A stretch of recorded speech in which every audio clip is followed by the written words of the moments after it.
Well, Finance Minister Enoch Godongwana will reveal the state of the country's finances this afternoon. How much of a mess are we in? His medium-term budget will have to balance the demands of public sector wage increases, the extension of social grants, as well as support for Eskom. Yeah, it's going to be a busy day for our business desk, and especially our eNCA business editor, Devan Murugan, taking a closer look.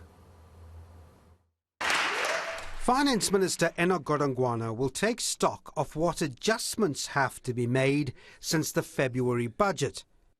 There's some good news in that tax collections are running well ahead of budget estimates, and that's thanks largely to a continued run by mining companies, possibly 100 billion rand more than expected.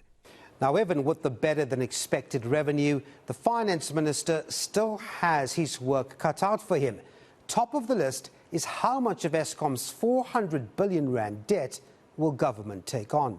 We know that Eskom is sitting with a balance sheet debt of around 400 billion, and financial markets are anticipating that about half of that is then taken onto government's balance sheet. That would add around 3% of government debt to GDP and would give us another 15 billion rand worth in debt servicing costs. But I think financial markets will be a bit more pleased with an outcome like that to suggest that there is some longer-term solution in place.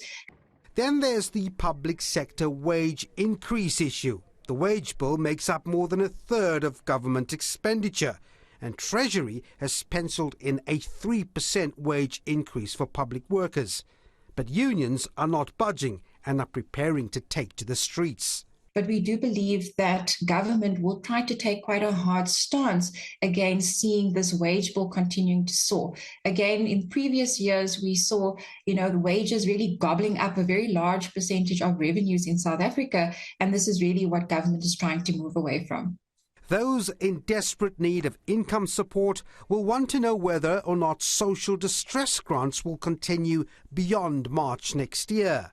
Again, it is, you're looking at 40 to 50 billion rand of expenditure. If they do that, that was not budgeted for in February. So then the question becomes, is this unfunded, or does the Treasury start to, even if it's implicitly, start to assume some tax increases to fund that grant over the medium term?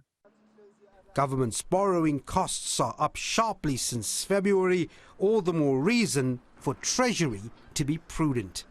Devan Murugan, Johannesburg.